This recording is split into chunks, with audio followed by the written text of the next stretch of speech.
The looks of incomprehension became commonplace, from colleagues, friends, neighbors and, most severely, my mother-in-law. "You're taking her to Japan?" they asked, through a variety of similar rhetorical questions. A trip to Japan should surprise no one, these days. The island state is undergoing an eye-watering boom in tourism, with visitor numbers soaring from 13 meters 4 years ago to more than 30 meters today. Events such as this autumn's Rugby World Cup and the upcoming Olympic Games have added to the feel-good factor, with Prime Minister Shinzo Abe, who has built his reputation on a determination to reverse Japan's decades-long economic slump, planning to attract 40 meters tourists in 2020. But while the destination may be increasingly on trend, most visitors, once suspects, do not choose to drag a 20-month-old toddler alongside their luggage. First of all, there's the flight eastwards, in this case a 12-hour night journey across Siberia. Our primary fears were realized when the infant in question woke, crying, with 5 hours still to go.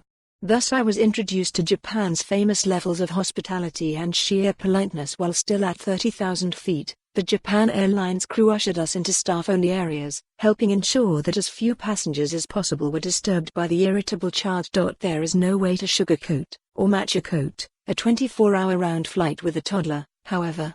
It is tough, but achievable. Stack up on snacks, toys, books, stickers, downloaded cartoons and bank on the airline granting you an empty seat even if you are only paying for two.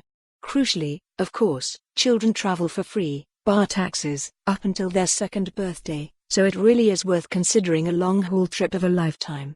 In our case it saved over £1,000 on the flights. Japan is ideal for such an adventure, partly due to all the boring stuff that suddenly becomes important when you have kids.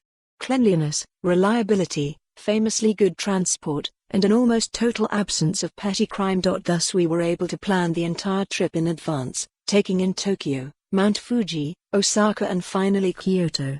The folk at travel agency Inside Japan arranged minicabs at every juncture and our hotels provided a luggage forwarding service for each leg of the trip.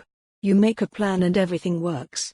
Welcome to Japan. I had only vaguely heard about luggage forwarding services, but they took on a whole new significance. As with many Japanese ideas, it makes you wonder what on earth we're doing back home in London as we tut-tut behind stupid tourists on the tube with their coffin-sized suitcases. Put simply, your hotel will forward your luggage to your next hotel, for around £15, £30 depending on weight. Levels of smug as we boarded the stunningly beautiful Fuji Express train with just a rucksack each, a pushchair and a child, were combined with the knowledge that there's no way we could have. For more on this story, visit the news article link.